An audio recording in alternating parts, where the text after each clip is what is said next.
चारों तरफ सिर्फ एक ही नाम छा रखा है और वो नाम है Jeffrey Epstein. Jeffrey Epstein. Jeffrey Epstein. 1970s में वो एक जॉब करता है मैथ्स एंड फिजिक्स टीचर की मैनहट्टन के एक बहुत ही प्रेस्टिजियस स्कूल में। लेकिन यहीं से आता है कहानी में एक बहुत बड़ा ट्विस्ट। इस स्कूल के अंदर बहुत ही पावरफुल और इन्फ्लुएंशियल लोगों के बच्चे पढ़ने आते थे और इसी चीज के थ्रू जेफरी ने अपने कॉन्टैक्ट्स बिल्ड करना स्टार्ट कर दिए। जेफरी के पास बहुत सारा डेटा था बहुत ही इन्फ्लुएंशियल लोगों के अगेंस्ट कि कहीं ना कहीं जेफरी को अंदर ही अंदर मरवा दिया गया इन बड़े बड़े बिलियनियर्स के through. Did Jeffrey Epstein hang himself or did somebody kill him? Thank you for a fun night. Your littlest girl was little naughty. I am shaking right now, but I think they switched him out. So hello guys and welcome back to my new video. तो यार देखो आजकल ना चारों तरफ सिर्फ एक ही नाम छा रखा है और वो नाम है एप्स्टीन फाइल्स। अब इन एप्स्टीन फाइल्स के अंदर एक्चुअली में है क्या?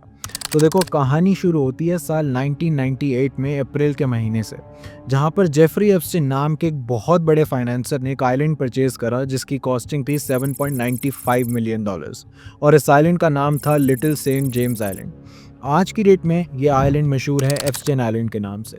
रीज़न इज एप्स्टीन फाइल्स के अंदर एप्स्टीन आइलैंड के अगेंस्ट बहुत सारी गलत बातें हैं, जैसे कि यहाँ पर छोटे बच्चों का रेप, मर्डर, ऐसी चीज़ें हुआ करती थी।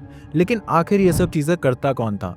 तुम यकीन नहीं करोगे, ये वही लोग हैं जिन्हें हम सब एडमायर करते हैं, जैसे कि Donald Trump, Bill Gates, Michael Jackson, Stephen Hawkings और ना जाने ऐसे कितने बड़े बड़े और इन्फ्लुएंशियल नाम जिनको पूरी दुनिया इतना एडमायर करती है। और ये सारे नाम इन एप्स्टीन फाइल्स के अंदर हैं जो मिलकर जेफरी एप्स्टीन के साथ ये सारी हरकतें और ये सारा गंद मचाते थे आइलैंड के ऊपर। तो चलो आज की इस वीडियो में मैं यही सारी बातें बताऊंगा और बताऊंगा कि एक्चुअली में जेफरी एप्स्टीन ने ये सब किया कैसे और वो इतना एस्टैब्लिश हुआ कैसे कि वो ये सब कर पाए आखिर में। तो यार अब बात करते हैं जेफरी की कहानी पर। देखो जेफरी पैदा हुआ था 1953 में यूएसए की एक मिडिल क्लास फैमिली में। अगर बात करें उसके एजुकेशन की तो उसकी एजुकेशन भी कुछ बहुत खास नहीं थी। इनफैक्ट खास तो क्या, उसने अपनी कॉलेज डिग्री तक कंप्लीट नहीं करी थी। लेकिन इस सब के बावजूद 1970s में वो एक जॉब करता है मैथ्स एंड फिजिक्स टीचर की मैनहट्टन के एक बहुत ही प्रेस्टिजियस स्कूल में। लेकिन यहाँ तक तुम्हें अभी तक सब सुनने में नॉर्मल लग रहा होगा और जेफरी भी एक आम आदमी की तरह लग रहा होगा। लेकिन यहीं से आता है कहानी में एक बहुत बड़ा ट्विस्ट। रीजन इस स्कूल के अंदर बहुत ही पावरफुल और इन्फ्लुएंशियल लोगों के बच्चे पढ़ने आते थे और इसी चीज के थ्रू जेफरी ने अपने कॉन्टैक्ट्स बिल्ड करना स्टार्ट कर दिए एंड वो फाइनली एक बहुत ही बड़े फाइनेंशियल सर्कल से भी जुड़ गया। देन जेफरी ने मैथ्स एंड फिजिक्स टीचर की जॉब को छोड़ा और ज्वाइन करा बियर स्टर्न नाम के एक फर्म को जो वॉल स्ट्रीट में काम करती थी। एंड अगेन मैं तुम्हें बता दूं, यहाँ पर जेफरी के पास कोई भी हाई लेवल एजुकेशन नहीं थी जिससे वो इतनी बड़ी कंपनी में काम कर सकता। अगर वो यहाँ तक पहुँचा तो सिर्फ और सिर्फ एक चीज़ के बेसिस पर, वो थे उसके कॉन्टैक्ट्स जो उसने खुद से बनाए थे मैनहट्टन स्कूल में। लेकिन यहाँ तक सब सही चलता रहा। 1980s में उसने बियर स्टर्न नाम की कंपनी को भी छोड़ दिया। यहाँ से उसने शुरू करा प्राइवेट फंड मैनेज करना, यानी कि उसने एक प्राइवेट कंपनी खोली जिसमें वो लोगों के इंडिविजुअल्स के फंड मैनेज करता था। लेकिन इसमें भी उसकी एक शर्त थी कि वो सिर्फ उन्हीं लोगों के पैसे मैनेज करता था जिनकी नेटवर्थ $1 बिलियन से भी ऊपर की थी। यहाँ तक मुझे लगता है इसका रीज़न सिर्फ इतना ही था कि जो बिलियनर्स हैं उनके पास कॉन्टैक्ट ज़्यादा होते हैं। तो यहाँ पर जेफरी को शायद से पैसे से मतलब नहीं था, उसको मतलब अभी भी था तो सिर्फ नेटवर्किंग से। देन 1990s में जेफरी की मुलाकात हुई गिलेन मैक्सवेल नाम की एक लड़की से। गिलेन मैक्सवेल उसी दौरान में यूएसए में शिफ्ट हुई थी जस्ट बिकॉज उसके फादर की डेथ हो गई थी। उसके फादर थे रॉबर्ट मैक्सवेल जो ब्रिटेन में एक बहुत बड़े मीडिया ग्रुप के मालिक थे। लेकिन यहाँ तक देखो सब कुछ एकदम नॉर्मल चल रहा था और 1998 में जेफरी ने फिर अपना एक आइलैंड भी परचेज करा जो मैंने तुम्हें वीडियो की स्टार्टिंग में भी बताया था। लेकिन प्रॉब्लम आती है फिर 2008 में। 2008 तक सब कुछ चल रहा था नॉर्मल और जेफरी अपने सारे गलत कामों को अंजाम देता जा रहा था। लेकिन फाइनली 2008 में जेफरी के ऊपर सेक्सुअल ट्रैफिकिंग के चार्जेस लगते हैं। लेकिन जेफरी उस टाइम पे इतना ज़्यादा पावरफुल था कि उसने इन चीज़ों को एकदम लाइटली सॉर्ट आउट कर लिया और इवन उसको सिर्फ 13 महीने की जेल हुई थी उस टाइम पे, जिसके अंदर उसको इतनी छूट थी कि वो अपने लग्जरी ऑफिस को विजिट कर पाता था। देन 13 महीनों की जेल के बाद जेफरी वापस से फ्री हो जाता है और उसे पूरी छूट मिल जाती है वापस से घिनौने कामों के लिए। और 2019 तक वो कंटिन्यूसली ये सारे गलत काम करता जाता है, पता नहीं कितने और इन्फ्लुएंशियल लोगों के साथ मिलकर। लेकिन फाइनली 2019 में एक लड़की सामने आती है जो अपने पेरेंट्स के साथ पुलिस में जाकर कंप्लेंट करती है कि उसके साथ कुछ गलत चीज़ें हो रही हैं, उसको मोलेस्ट किया जा रहा है। और जब उससे पुलिस पूछताछ करती है तो वो अपने साथ 2 लड़कियों का और नाम बताती है।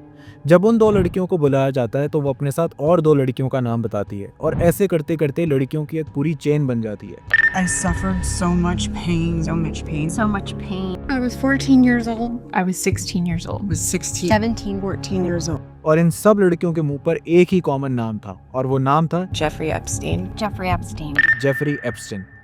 बेसिकली जेफरी इन सब लड़कियों को पैसे देता था ताकि वो और लड़कियां लाएं और इसी वजह से इतनी सारी लड़कियों की चेन बंधी हुई थी एक लड़की से। और यहीं से पता चलता है कि जेफरी एप्स्टिन कितना बड़ा सेक्सुअल ट्रैफिकिंग में स्कैंडल रन कर रहा था। और 2019 में अब पुलिस के पास इतने प्रूफ थे कि उन्होंने फाइनली जेफरी को वापस से अरेस्ट कर लिया सेक्स ट्रैफिकिंग के केस में, वो भी माइनर्स के। तो बेसिकली अब जेफरी के खिलाफ बहुत ज़्यादा प्रूफ थे तो जेफरी की पावर अब कमज़ोर पड़ने लग गई थी। लेकिन सडनली एक न्यूज़ आती है 10 अगस्त को कि जेफरी ने सुसाइड कर लिया है जेल के अंदर ही। अब देखो जो मेन बात सामने आती है वो ये है कि जेफरी के पास बहुत सारा डेटा था बहुत ही इन्फ्लुएंशियल लोगों के अगेंस्ट। तो इसी वजह से लोगों को ऐसा भी लगता है कि बेसिकली ये सुसाइड नहीं है, मर्डर है, कि कहीं ना कहीं जेफरी को अंदर ही अंदर मरवा दिया गया इन बड़े बड़े बिलियनियर्स के through. Did Jeffrey Epstein hang himself or did somebody kill him? तो यार अब बात करते हैं कि एप्स्टीन फाइल्स के अंदर एक्चुअली में है क्या। देखो डीओजी ने बहुत सारे पेपर्स रिलीज करे हैं पब्लिक के लिए, तुम भी चाहो तो पढ़ सकते हो डीओजी की वेबसाइट पर जाकर, लेकिन इसके अंदर भी एक एक्सेप्शन है। द थिंग इज डीओजी ने इसके अंदर भी अभी भी काफ़ी डेटा हाइड कर रखा है। मेरे को एक बात ये समझ नहीं आती कि जो इंसान गिल्टी है उसका नाम हाइड करके डीओजी को क्या मिल रहा है। क्या अभी भी डीओजी को कोई रोक रहा है ये सब दिखाने से, या ये सिर्फ एक चाल है गवर्नमेंट की ताकि वो कुछ लोगों को धमका सके, उनका नाम छुपाया ही इसलिए गया है। देखो एप्स्टीन के इस आइलैंड पर वैसे ही बहुत ज़्यादा हाई सिक्योरिटी थी एंड एप्स्टीन के कुछ खास ही लोग यहाँ पर आ सकते थे, या कह लो सो कॉल्ड पावरफुल पीपल जो एप्स्टीन के सो कॉल्ड क्लोज फ्रेंड्स भी थे। लेकिन यहाँ पर वो करने के आते थे। देखो वो यहाँ पे एंटरटेनमेंट के नाम पे सिर्फ और सिर्फ अंडर एज बच्चों का रेप या मर्डर जैसी चीज़ें करने आते थे। इस चीज़ को प्रूव देती हैं कुछ बातें, कुछ ईमेल्स, जैसे कि अभी ईमेल तुम्हारे सामने आ रहा होगा जहाँ पे जेफरी बोलता है thank you for a fun night, your littlest girl was little naughty. ये चीज़ें बहुत ज़्यादा शक पर डालती हैं कि इस आइलैंड पर सिर्फ नॉर्मल एंटरटेनमेंट तो नहीं हो रहा था, यहाँ पे बहुत ज़्यादा कुछ घिनौना भी हो रहा था। ऐसा ही एग्जाम्पल एक और है, तुम ये भी देखो तुम्हारे सामने इस वक्त आ रहा होगा कि कैसे यहाँ पर एक लड़की को बार बार इम्प्रेग्नेंट करा जा रहा था और वो लड़की बार बार जेफरी को मैसेज भी भेज रही थी थ्रू कोड वर्ड्स कि वो लड़की इस वक्त बहुत ज़्यादा परेशान हो गई है और तड़प रही है बार बार इस प्रोसेस से एंड बुरी तरह टॉलरेट नहीं कर पा रही है इस प्रॉब्लम को और बुरी तरह परेशान है इस चीज़ से। देखो इन सारी बातों से ना यही पता चलता है कि यहाँ पर कितनी डार्क चीज़ें हो रही थी कि 13-14 साल की लड़कियों को ये लोग प्रेग्नेंट करते थे, कितना टॉर्चर करते थे ये लोग, इतने ज़्यादा हैवान थे ये लोग। लेकिन ऐसे ही और एग्जांपल्स तुम्हें देखने को मिलेंगे। इनफैक्ट कुछ तुम ऐसे वर्ड्स का यूज़ कंटिन्यूसली होता देखोगे जिनका सेंटेंस में कोई मतलब ही नहीं है, कोई सेंस ही नहीं है। जैसे तुम पिज़्ज़ा वर्ड का बड़ा कॉमनली यूज़ होते देखोगे। जैसे अभी तुम्हारे सामने एक एग्जाम्पल आ रहा है जहाँ पे जेफरी लिखता है कि शी लुक्स प्रेग्नेंट और आगे से रिप्लाई आता है you mean radiating a soft glow with a look of bliss and excitement, या दैट्स द पिज़्ज़ा। तो इस केस में साफ समझ आ रहा है कि इस सेंटेंस में पिज़्ज़ा का कोई मतलब नहीं था, लेकिन स्टिल ये वर्ड का मेंशन है। लेकिन इसका मतलब ये है कि ये कोड वर्ड है किसी तरीके का, या पिज़्ज़ा के थ्रू ये सिर्फ इतना बताना चाह रहे हैं कि पिज़्ज़ा का मतलब लड़की है। एप्स्टीन फाइल्स के बाहर आने के बाद बिल गेट्स और डोनाल्ड ट्रंप ऐसे ऐसे लोगों का नाम आया। उसमें से बिल गेट्स ने भी हाल फिलहाल के एक इंटरव्यू में इतना तक बोल दिया। Yeah, I met Jeffrey in 2011. So over a period of 3 years, I had a number of dinners with him. Every minute I spent with him, I regret and I apologize that I did that. It's factually true that I was only at dinners. कि I regret कि मेरा नाम Jeffrey Epstein के लोगों के साथ जोड़ा जा रहा है। मेरे को ये बात समझ नहीं आती कि इस इंटरव्यू में बिल गेट्स ने बोला कि उसकी जेफरी से दोस्ती 2011 में हुई थी, जबकि 2008 में भी जेफरी के ऊपर सेक्सुअल ट्रैफिकिंग का केस था। ये सब जानने के बाद भी बिल गेट्स ने ऐसे आदमी से दोस्ती करी क्यों? क्योंकि इन लोगों के लिए यार पैसे से बड़ा कुछ है ही नहीं, इनके लिए अपनी इंसानियत भी पैसे के आगे बिक जाती है। यार सबसे ज़्यादा शॉकिंग और सबसे ज़्यादा इंटरेस्टिंग डॉक्यूमेंट ना मुझे ये लगता है। रीज़न इज़ जिस रात पे जेफरी एप्स्टीन की मौत हुई थी, जिस टाइम पे उसने अपने आप को हैंग करा था, उससे कुछ टाइम पहले उसकी तबीयत ख़राब हुई थी एंड उसे एक वैन लेने आई थी हॉस्पिटल के लिए, लेकिन उसको जाने नहीं दिया था। रीज़न इज़ जब तक जज ऑर्डर नहीं देता तब तक वो ऐसे अलाउ नहीं कर सकते किसी को जाने के लिए, जेल से बाहर नहीं जाने दे सकते। जो भी ट्रीटमेंट होगा वो जेल में ही होगा। लेकिन उसके बावजूद जो वैन आई थी ना उसने साइन इन करा था और ना ही उसका प्लेट नंबर रिकॉर्ड हुआ था, और उसके अंदर एक आर्मी ड्रेस में बंदा निकल गया था। अब ये जो बंदा है एनोनिमस, ये बोलता है कि उसके बाद जेफरी को सिंगल मैन सेल के अंदर डाल दिया था, जिसमें बाद में उसने आपको फांसी लगा ली थी।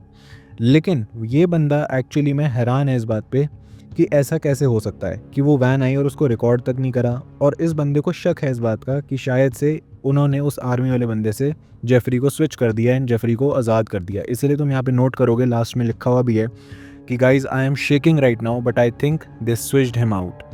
देखो मैंने ना तुम्हारे को अभी बहुत ही कम प्रूफ्स दिए हैं पूरे एप्स्टीन फाइल्स के अंदर से। रीज़न इस बहुत सी इन्फॉर्मेशन देखो बहुत ज़्यादा सेंसिटिव है एंड डिस्टर्बिंग है एंड हर कोई ऐसी इन्फॉर्मेशन नहीं सुन सकता। तो अगर तुम एक स्ट्रॉन्ग हार्टेड पर्सन हो तो तुम खुद भी जाके थोड़ी रिसर्च कर सकते हो DOJ की वेबसाइट पर एंड पढ़ सकते हो कि एक्चुअली में कितना ज़्यादा घिनौना काम करते थे लोग एंड किस लेवल तक का टॉर्चर करते थे कि जिसको मैं बता तक नहीं पा रहा हूँ तुम्हें।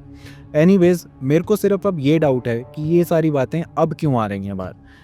ये सारी बातों का अब बाहर आने का क्या मतलब है। 2019 से DOJ के पास ये डेटा है तो अब इसका बाहर आने का क्या रीज़न है। देखो एक तरफ अमेरिका के रिलेशनशिप वर्ल्ड वाइड सारे ख़राब हो रहे हैं just because America tax war खेल रहा है सबके साथ एंड जैसे ग्रीनलैंड के साथ लड़ने में लगा हुआ है एंड एक्सेट्रा कई सारी जियोपॉलिटिक्स इशू चल रहे हैं अमेरिका के। तो क्या वो इन इश्यूज़ को फिक्स करने के लिए यानी कि बड़े बड़े लीडर्स को ब्लैकमेल करने के लिए ये सारा डेटा बाहर लेके तो नहीं आ रहा। तभी उसने कुछ नाम हाइड कर रखे हैं ताकि वो उन लोगों को ब्लैकमेल कर सके कि अगर मैं ये स्टेप ले सकता हूँ तो मैं वो स्टेप भी ले सकता हूँ जिसमें तुम्हारे नाम में डिस्क्लोज कर दूंगा। देखो ये सब सुनने और पढ़ने के बाद ना यार ऐसा लगता है कि इंसानियत के ऊपर ट्रस्ट ही नहीं करा जाना चाहिए। जिन लोगों को हमारी सोसाइटी एज एग्जाम्पल सेट करती है उन लोगों का ये सब काम है। वो लोग इतने नेगेटिव हैं कि तुम सोच भी नहीं सकते। वो लोग इतने घिनौने कामों में इन्वॉल्व हैं कि हम लोग इमेजिन भी नहीं कर सकते। एंड ऐसे लोगों को हमारी सोसाइटी एग्जाम्पल सेट करके बैठी हुई है। ऐसी सोसाइटी इन लोगों से मोटिवेशन लेती है। तो अभी भी सोचो कि हमारे को कैसे लोगों को अपना आइडल चूज़ करना है। एप्स्टीन फाइल्स और भी ऐसे कई राज अभी खोलने वाला है एंड अगर तुम्हारे को उन सब बातों से अपडेटेड रहना है तो मेरे को नीचे कमेंट्स में ज़रूर बताना कि तुम्हारे कोई वीडियो इन्फॉर्मेटिव लगी। तो मैं उन चीज़ों के ऊपर और वीडियोज़ लाता रहूँगा एंड तुम्हारे को इस सिचुएशन से अपडेटेड रखूँगा। सो यही थी यार मेरी आज की video. If you like this video do hit the like button, subscribe the channel and press the bell icon for more upcoming video.